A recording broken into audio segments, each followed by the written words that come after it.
Boa tarde. Em primeiro lugar, vou agradecer à organização, né? Comissão Executiva, ao Instituto Guimarães Rosa, ao Lucas pelo convite. Quando me fizeram o convite, eu não sabia o que vinha dizer aqui, nunca tinha estado antes em nada.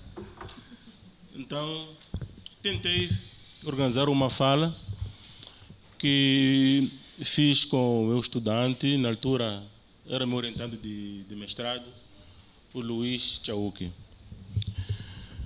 E vamos lá. O título dessa comunicação é Nativização do Português de Moçambique, evidências da formação da subvariedade do português com base no substrato das línguas do Grupo Tsonga. Vamos perceber o que é Grupo Tsonga depois, porque é um conjunto que envolve 3 línguas.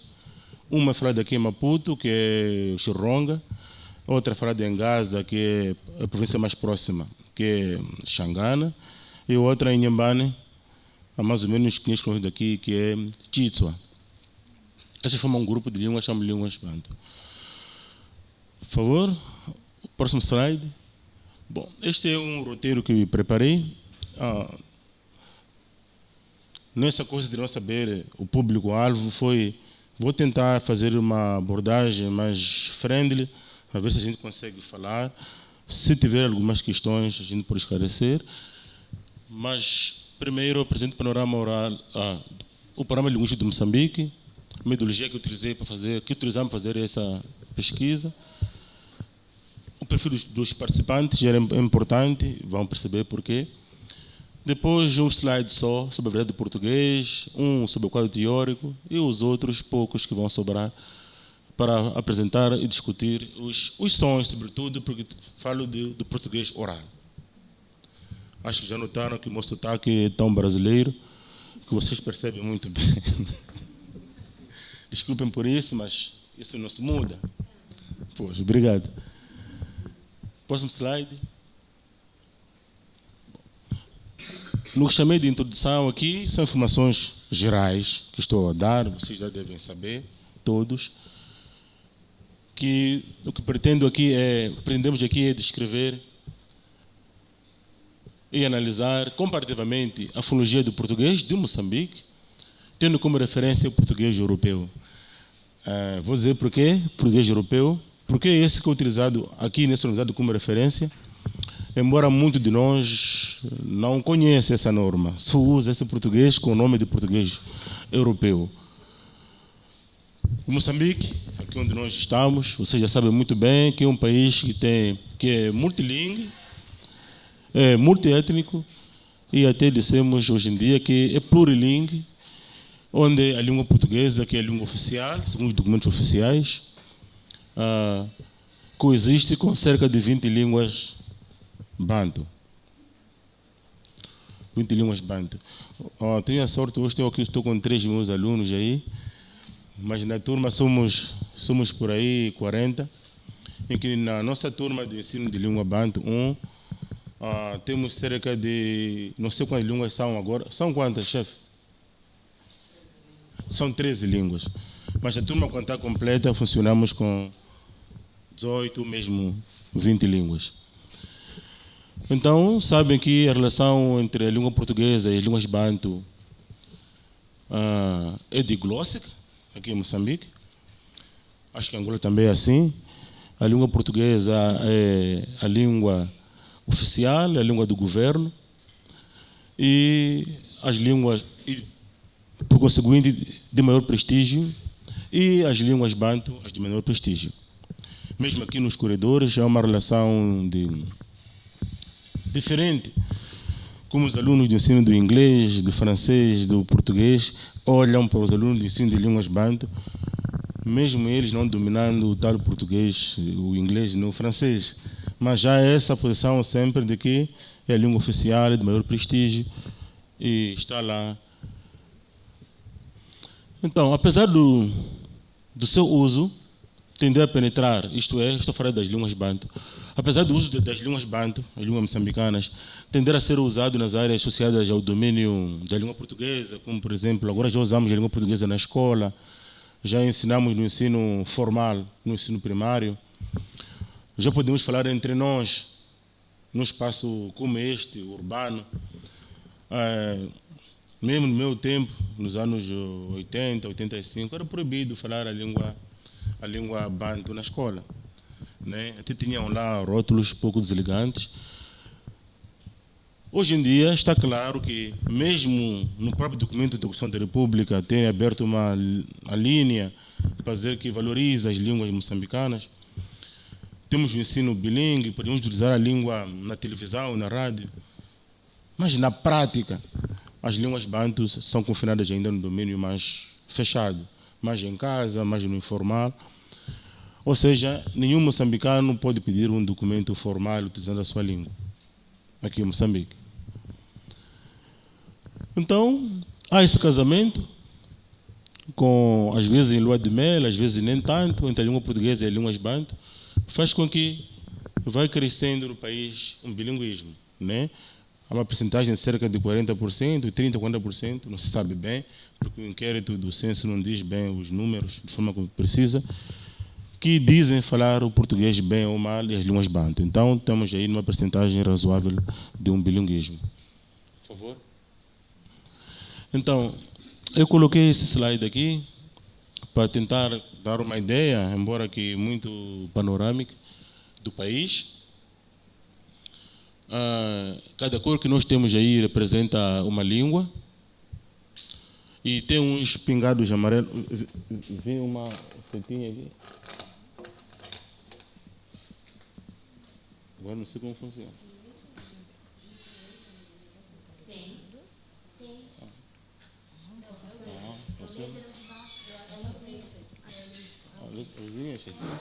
Pois, eu queria olhar para esse. Obrigado. Queria olhar para esses pequenos amarelos aqui, estão a ver? Esta é a língua portuguesa, né? O resto, aqui são outras línguas. Aqui é o Ronga, aqui é Xangana, aqui é Chitso, há um pouquinho de Gitonga, aqui é Chimanica, Chicena, aqui eu não sei bem o que é, aqui é Nhanja, aqui é Nhungwe, aqui é Makua. Na verdade, o Makua é a língua mais falada, aqui é o Makonde, aqui também um pouco de Mwani. Então, Moçambique é isto, em termos de percentagens. Então, é um país grande, somos cerca de 40 milhões, é um país jovem, da minha idade. A população, na sua grande maioria, vive na zona rural e é um nível de alfabetização muito alto, né? Só um pouco, 44,7% é que não é alfabetizada e grande parte da população é negra. Eu sei que para os brasileiros, ser negra, ser preto, tem muitas conotações lá, mas nós aqui chamamos de negros e estamos bem com isso, sem conotações. Estes dados que eu apresento são do censo da população, num trabalho com que participei, foi liderado por pessoas chimbutanas, dá uma ideia de que 5 anos depois da independência, em 1980, tínhamos 98% da população, 0,8%, falante de línguas banto, né, como língua materna. 10 anos depois, quase 97%, reduziu para 93%, 2007 reduziu para 87%, 2017, 79,2%, o que, hoje em dia, estamos a cerca de 16,5% da população que tem a língua portuguesa como língua materna. Então, o português é uma língua que está em crescente, mesmo pelas razões que colocamos, quer dizer, uma língua que dá todo o acesso de bens aos outros e as outras línguas servem para outras coisas, mas não para as pessoas crescerem. Acho que voltei. Ok.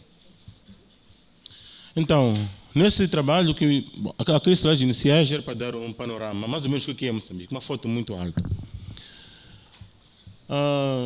Porque há muitos estudos sobre o português de Moçambique, sobretudo na área da sintaxe, a professora Perpétua Gonçalves faz isso, na área do léxico, a professora Inês Machungo faz isso. Eu quis olhar assim para os sons, esses que nós produzimos, que eu também produzo, que são do português. O que fiz foi gravar uma mesa redonda, organizada pelo Grupo de Estudos de Línguas, Linguística Banto e Áreas Afins. Os participantes dessa mesa redonda eram doutorados, era uma mesa redonda, muito formal, os oradores, e os participantes eram estudantes de graduação, da pós-graduação, e todos eles tinham a língua portuguesa como língua segunda. Então, a L1 era uma língua banto. Depois disso, junto com o Luís e o outro, o Ricardo não está aqui, a gente fez uma transcrição desses dados, e o seguinte era ir à busca, né? Não tínhamos hipóteses pré-elaboradas nem nada, foi vendo depois das transcrições. Mais ou menos eram 10.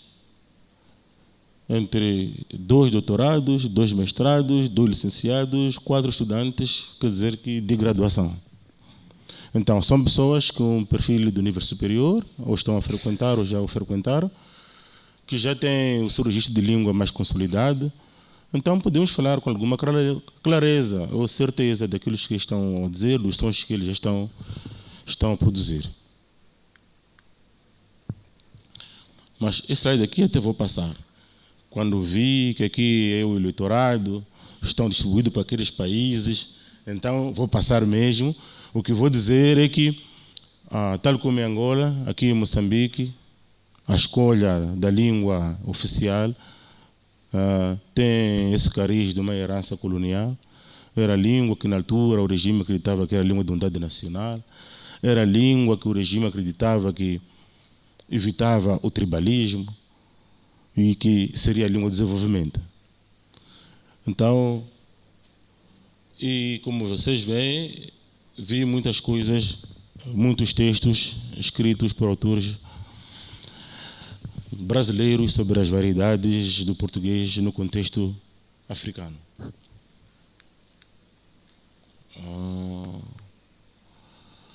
Então, como você não quer uma mesa, então tem que ter um quadro teórico, né? O quadro teórico de que falei é a teoria dos usos e exemplares. Ou seja, a pessoa vai usando a língua vai se sedimentando no seu subconsciente, e quando for a falar essa língua num contexto novo, vai ser de acordo com esses traços que a pessoa ouviu, vai reproduzindo, que a pessoa vai falar.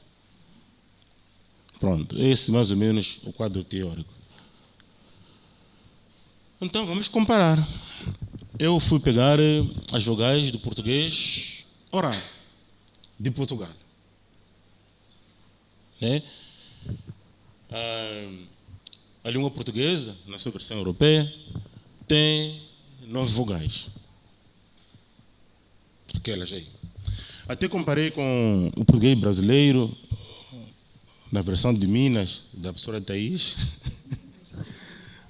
Sim. Também registra um número muito próximo. É este. O contexto é diferente. No Brasil, o português é língua materna de muita gente, agora. Nós aqui, como viram, é língua segunda. Bom, de forma geral, são essas vogais. 3 altas, 2 médias, 3 médias, 3 fechadas. Esse é o sistema do português europeu. Até busquei exemplos. Algumas palavras tentei ler, outras não consegui. Né? Aquele parte, como é que é? Pois, América. Não é? Não falam assim? Falam assim. Mas nós também temos as mesmas palavras, que falam em português, né? Temos que produzir no nosso português, à nossa maneira, as mesmas palavras. Esse é o sistema das vogais das línguas banto que eu falei. São 5. Tem um sistema com 9 vogais, o outro com 5. Este é mais... sistema de vogais mais simples. 2 altas, 2 médias e uma baixa. Aquela baixa pode ser anterior, pode ser recuada, depende da fonologia que vai fazer, mas são aquelas 5. Então, em termos teóricos, estamos uma luva de 3 dedos para meter 5 dedos. Vai dar uma confusão. E aí sai a nossa variedade. Por exemplo, a palavra mate, água, lembe, ano, chiluva, flor, tumbo, intestino, nomo, lábio. Aquelas vogais O, U, I, E, A. Estão aí. O português, ainda por cima, tem ditongos. Né? Aqueles ditongos ei, ai, oi, por aí. Au. As línguas banto, aquelas de que falei, para ser humilde, tem poucos ditongos. Como que não tivesse? Não tem. Você que não conhece, não tenha encontrado, mas não tem ditongos. E aqui mais embaixo apresento a sílaba. No português europeu, no português, nesse caso europeu, a estrutura da sílaba pode ser esta: consoante, vogal, consoante. Né? Ataque, preenchido, rima e coda preenchida. As línguas banto, a estrutura é esta. Sílabas sempre abertas. Ou seja, palavras como porque, P-O-R, com uma sílaba, não existe. Ou é consoante vogal, podemos ter vogal, mas nunca uma coda preenchida. Então, vem mais, quer dizer, um foco de mudança nas línguas. Consoantes. Estou a ser muito breve, não vou roubar muito tempo. Aqui são 19, máximo. Tem algumas que aqui não vem, que aquele li aparece. Sim. Nas línguas banto, as consoantes são estas. São 41, que podem ser combinadas para mais ou menos 100 consoantes nessas línguas. Ok. Nos 5 minutos que faltam, vamos exercitar o que falta. Então, vimos que no português de Moçambique há uma tendência de abaixamento de vogais. Elas são português europeu. Por exemplo, aquilo que seria jornais, aqui dizemos jornal. É uma tendência de abaixamento. Comunicar-se, aqui é comunicar-se. Há essa tendência. Aqui, tendência de eliminar os ditongos. Os ditongos passam a ser simples. Né? Mesmo porque, em termos de nasais, nas línguas banto, só as consoantes que podem ser usadas, as vogais são sempre orais. Né? As laterais, como te mostra aqui embaixo, só são 2. Então, todas as laterais do português, sobretudo esta aqui, têm que caber nessas 2. Então, além, a gente diz além, não daquela forma, falarem, vamos ter sons diferentes. As vibrantes, na língua banda só tem uma, R, alveolar. Então, todas as outras que aparecem no português, as tepes, as juvulares, vão entrar nessa. Por exemplo, sobrinho, gostaria, primeira, prendem, irem, morem, barro. Então, o português vai assim se construindo. E por isso, às vezes, quando falamos com uma pessoa que fala português como língua materna, o exercício de tentar compreender o que a pessoa diz é difícil. É difícil para nós. Também, nessa nossa variedade, temos africados, que são comuns. Por exemplo, dizemos 16. Ninguém diz 16. Ninguém diz dizer aqui em Moçambique. Não dizem. Desafio. Então, é uma variedade que está a registrar sons de africanos. A língua banto, a língua que eu mostrei aí, tem muitos africanos.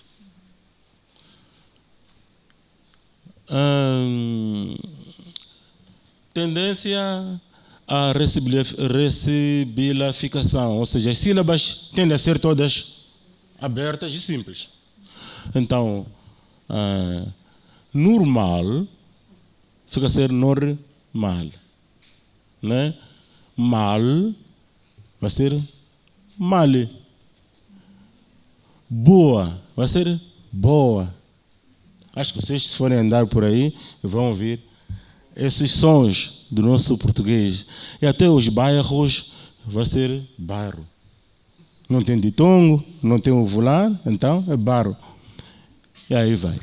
Então, com esse pequeno exercício, queria partilhar convosco que, de fato, estamos a assistir, olhando para os sons, como são produzidos pelas pessoas falantes, estamos a assistir a uma nova variedade do português, que não é europeia, não é brasileira, não é angolana, é nossa, mas desse grupo de línguas. Aí está, às vezes a gente generaliza, não, porque a sintaxe é a mesma, mas as línguas são iguais. Por exemplo, a língua do meu estudante aí, a Tumano Kimakua, tem 10 vogais. 5 breves, 5 longas. Tem um sistema de consoante mais simples. Então, eles cometem, ou, por exemplo, eles não dizem bata, dizem pata, porque não tem B a língua deles. E também é português. Então, o desafio para aqui, para os leitores, se calhar, para lá onde trabalham, seria olhar com mais calma as pequenas variedades, sobretudo as africanas, porque não tem um substrato igual, é diferenciado. E os seus mais velhos, as línguas mais velhas, as centrais, digamos, que são a base, no caso do Brasil, falam línguas indígenas e tal, aqui em Moçambique são línguas ativas. Se calhar essa distância também ajude a perceber esse fenômeno. Então, só para terminar, eu cortei a parte que tem a ver com suprassegmentos e outros processos, essa pequena expressão, para dizer, de facto, o português, estamos a falar aqui em Moçambique, é mais nativo, é mais moçambicano, tem mais nosso DNA. Se calhar seja por isso que a gente não ratifica nenhum acordo, porque continuamos a dizer aqui facto, cacto, com esses 6 que a gente elimina quando for a escrever. Eu tinha para partilhar para vocês algumas referências bibliográficas e Canimambo, muito obrigado.